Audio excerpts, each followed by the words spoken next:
Setengah orang kalau bilik saya tu tingkat 4, setengah orang rasa penat nak naik ke tingkat 4 tu sebab AI ni tak ada lift. Tapi sudah tidak ada tidak ada sebab untuk tidak boleh bertanya.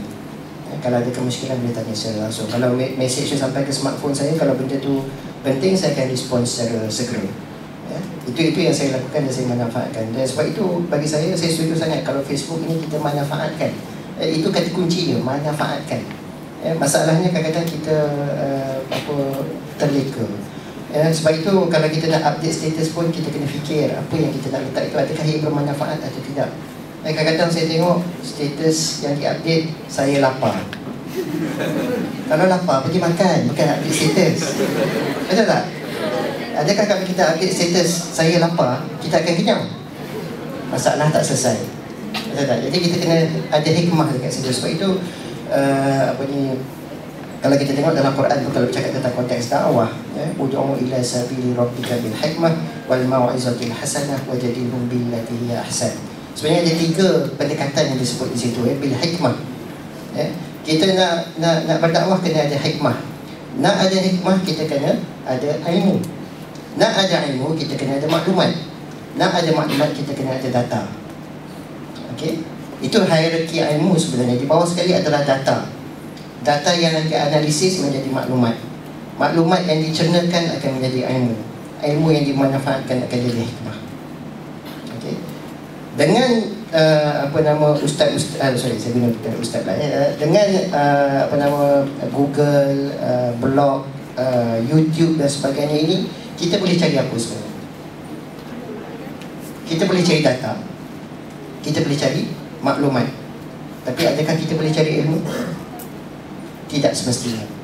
Adakah kita boleh cari hikmah? Tidak semestinya.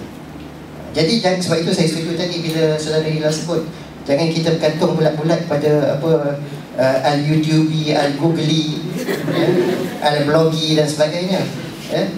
Satu perkara yang selalu kita lupa ialah apabila kita terima maklumat yang disampaikan kepada kita di dalam Facebook, blog, email dan sebarang wahana lain yang ada, kita kena buat apa dulu? Yang selalu orang tak buat.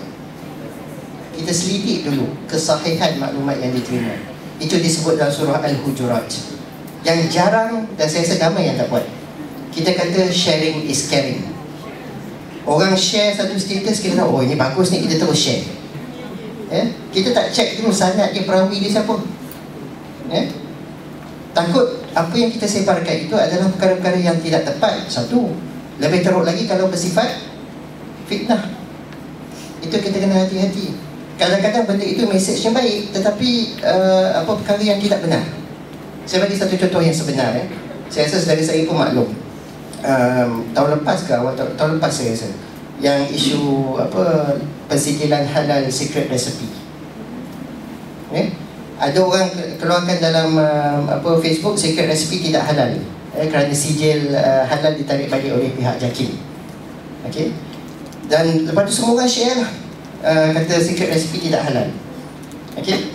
Benda tu niatnya baik. Sebab nak menyebarluaskan maklumat, tetapi kita lupa, kita tidak semak dengan authority. Siapa authority dalam hal ini? JAKIM, bahagian halal JAKIM, ada portal halal. Kita boleh semak produk-produk yang disediakan halal atau tidak. Dan apa yang sebenarnya berlaku ialah yang halal, yang haram itu, yang ditarik sijil halal itu bukan rangkaian franchise restoran secret recipe. Tetapi dua produk sebuah syarikat lain yang ada perkataan secret recipe, respirasi. Itu yang berlaku. Bila kita share tanpa usul periksa, apa yang kita buat? Kita sebarkan fitnah. Kita nak dapat pahala, tapi apa yang kita dapat? Dosa. Sebab itu kita kena berhati-hati. Kita semak dulu. Tak apa, lambat sikit sebarkan perkara ni, tak apa, kita semak biar kita betul-betul yakin. Satu lagi contoh. Ini zaman, daripada zaman email, sebelum ada blog, sebelum ada Facebook, apa semua ni surat-surat berantai. Okay. Dulu surat berantai, lepas tu email berantai, lepas tu blog berantai, lepas tu sekarang ni Facebook berantai. Dia mengikut perkembangan masa. Mesejnya sama je. Satu contoh, kita dapat satu email, dulu email lah, sekarang ni mungkin dalam Facebook, Jika mesej ini tidak dikongsikan, maka kita akan ditimpa bala dah apa segala lah. Itu dah masuk bab syirik lah tu. Kan? Kita ni bila-bila dapat ni, oh susah hati. Dapat SMS, forward kat 10 orang kawan. Dapat apa, hantar kat 10 orang kawan, insyaAllah akan terselamat lah apalah. Jadi kena berhati-hati. Itu satu bentuk. Yang kedua, yang menyebarkan apa perkara-perkara yang kita rasa ada kepentingan masyarakat. Tadi satu contoh sikit resipi. Yang kedua, walaupun ini syarikat barat, tapi saya ambil contoh sebab ini contoh sebenar. Bila ada orang kata minuman ringan satu sebuah syarikat yang terkenal ni dicemari dengan darah pesakit, darah pekerja yang mempunyai HIV. Pernah terima tak? Pernah kan? Jadi punyalah kita prihatin dengan apa yang berlaku. Kita pun share dengan kawan-kawan kita, sama ada melalui SMS ataupun email ataupun Facebook. Okay? Tapi kita tak pernah bother nak check betul ke tidak. Untuk makluman, berita itu sudah dikitar semula banyak kali. Daripada tahun 2001 kalau tak silap saya. Asalnya berita yang disebarkan di Amerika Syarikat menggunakan email. Tetapi daripada masa ke semasa berita yang sama diulang-ulang. Kita yang tak mengikuti atau tak tahu, kita ikut. Sebenarnya ada satu satu website yang khusus mengumpulkan benda-benda seperti ini.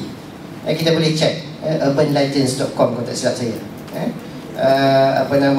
Untuk menyemak sama ada betul atau tidak. Yang ketiga, satu lagi contoh yang ketiga, bila kita suka share tanpa kita usul periksa. Ini perkara yang benar-benar berlaku beberapa tahun lepas. Masa ni Facebook belum famous, baru nak bermula. Jadi yang kaedah komunikasi yang digunakan adalah menggunakan telefon bimbit, handphone. Saya tengah memandu, tarikhnya 29 Ramadan, saya ingat lagi. Tapi saya belum balik ke kampung.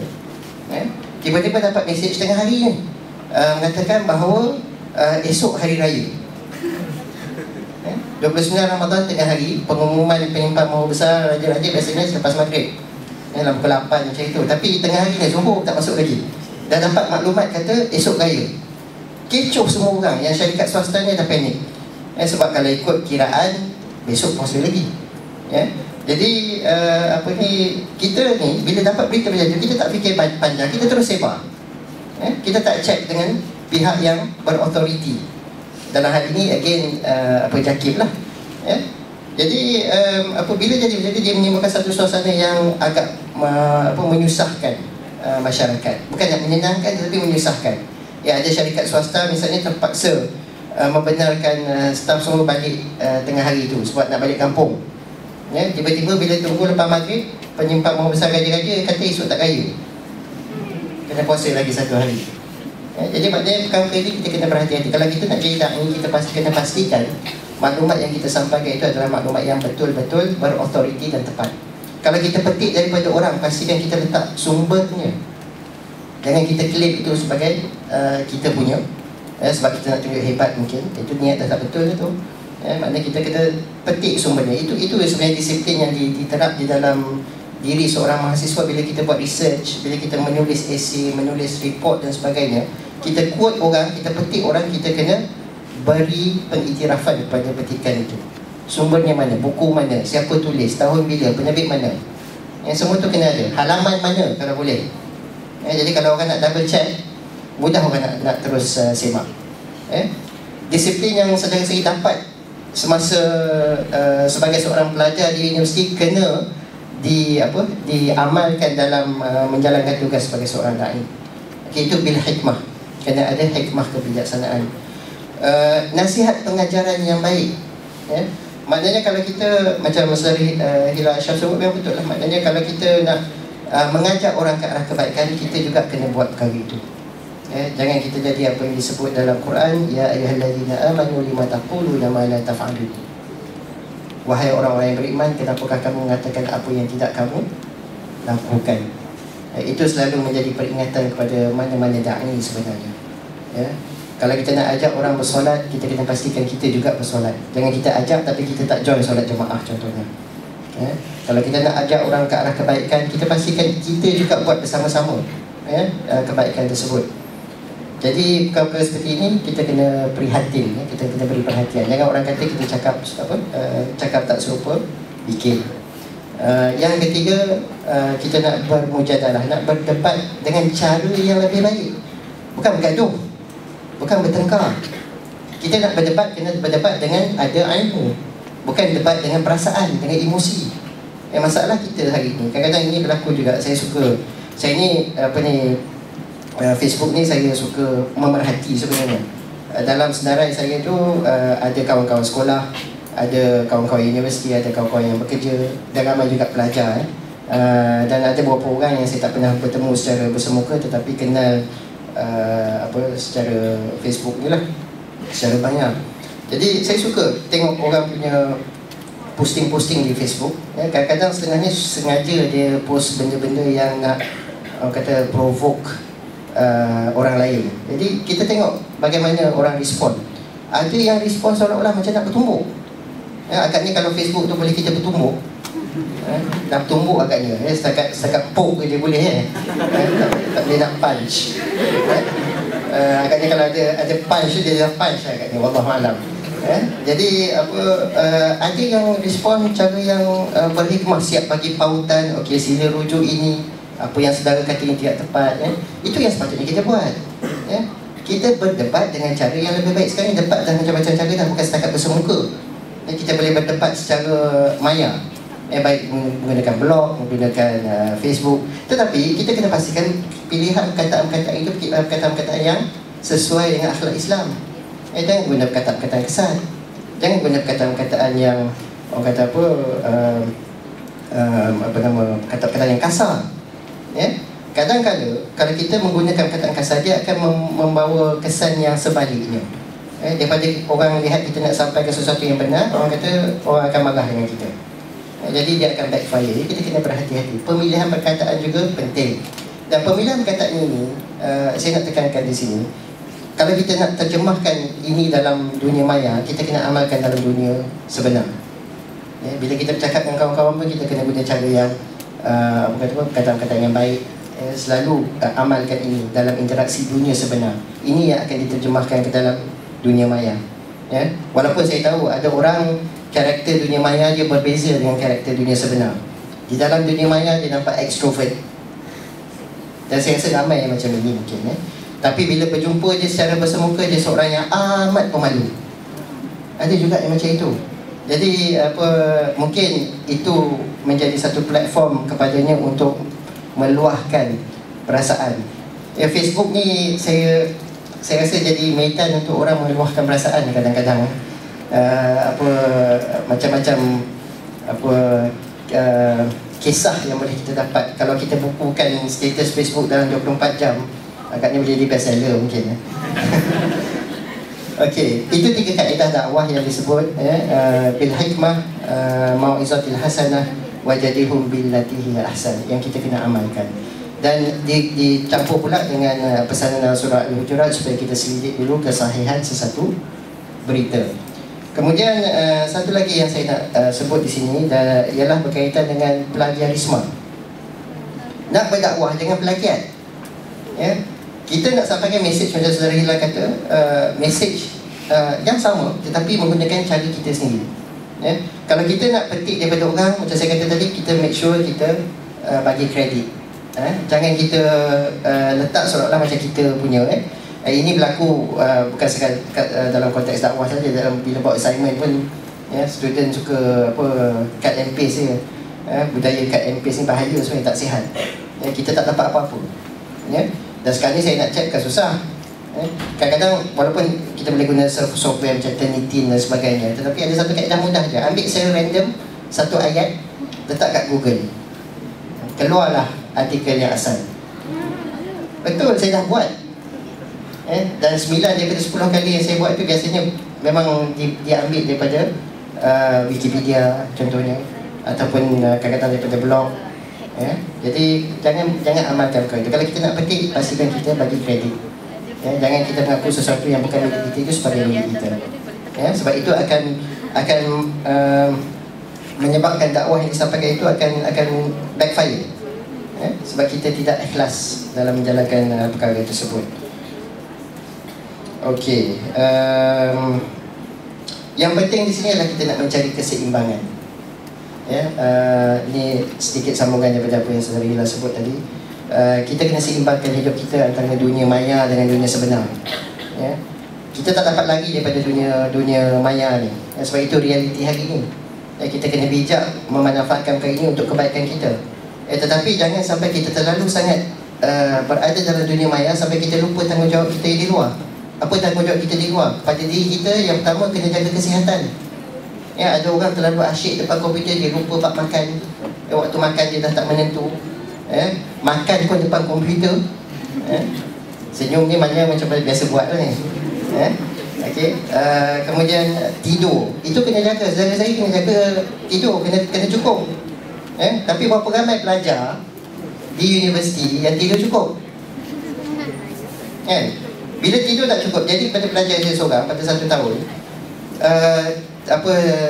besok nak periksa, malam tu dia tak tidur, pagi tu dia pingsan, terus tak dapat nak ambil periksa. Pernah jadi. Jadi kita kena jaga perkara ini, keseimbangan kena dicapai. Itu kepada diri kita, tanggungjawab kepada Allah, jangan kita lupa. Kita tak pesan orang jom solat, bagus. Tapi kita sendiri solat di hujung waktu. Itu kena pastikan kita tidak buatlah perkara macam itu. Yang ketiga, tanggungjawab kepada ibu bapa. Kalau di rumah asyik dengan Facebook, mak minta tolong pun kita buat tak layan. Ataupun jangan sampai jadi macam setengah-setengah keluarga di barat. Ini sudah berlaku. Malah di Singapura pun sudah dilaporkan berlaku. Mak bapak nak tahu apa yang anak dia buat, kena baca blog anak dia. Jangan jadi macam itu. Komunikasi dengan ibu bapa tu kena diteruskan. Jangan kita gunakan alasan kehidupan dunia maya itu menjadi alasan yang menghalang kita berkomunikasi dengan ibu bapa. Kadang-kadang mak bapak nak tahu kat mana anak dia, kena buka Facebook. Jangan sampai macam itu. Kita beritahulah mak bapak kita nak pergi mana-mana. Bukan susah sangat pun. Jadi itu yang keseimbangan yang kita kena perhatikan. Dan mungkin sebagai yang terakhir untuk pusingan ini, kita sebut ICT. ICT apa tadi maksudnya? Information and Communication Technology, teknologi maklumat dan komunikasi. Dalam kita sebut ICT dalam konteks teknologi, jangan kita lupa satu lagi. ICT ni juga ada satu maksud lain. Iman campur takwa. Iman campur takwa. Itu yang akan menjadi kita punya pendinding sebenarnya bila kita masuk ke dunia ICT. ICT ni sebenarnya, alam maya ni semacam alam sebenar sebenarnya. Alam sebenar ada masjid, ada perpustakaan, ada tempat-tempat yang berfaedah seperti universiti, sekolah, madrasah, ada kedai dan sebagainya. Dan alam sebenar juga ada lorong-lorong gelap yang membawa kepada maksiat. Alam maya pun sama.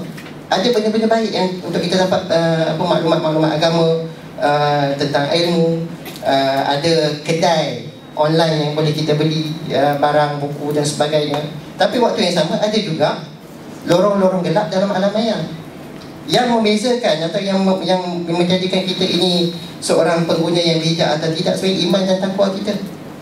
Ke mana kita nak pergi? Bila kita online, website apa yang kita nak kunjungi? Bila kita gunakan wajah kitab, Facebook, wajah kitab, seorang guna muka buku, saya suka guna wajah kitab. Facebook, kalau kita guna Facebook, adakah kita nak bercakap benda-benda yang tidak berfaedah atau macam mana? Yang akan menentukan semua itu bukan orang lain tapi diri kita. Dan yang akan mendorong kita ke arah kebaikan atau sebaliknya adalah iman dan juga takwa. Kalau kita gunakan aplikasi-aplikasi ICT ini dengan kesedaran bahawa apa yang kita lakukan itu sedang diperhatikan oleh Allah Subhanahu Wa Taala sentiasa, insya-Allah kita tidak akan pergi ke lorong-lorong gelap tadi. Lorong-lorong gelap ni bukan setakat lama-lama web porno dan sebagainya, bukan itu saja, tetapi juga perkara-perkara yang tidak berfaedah. Jadi saya rasa itu penutup untuk pusingan yang kedua ini. Wallahu a'lam.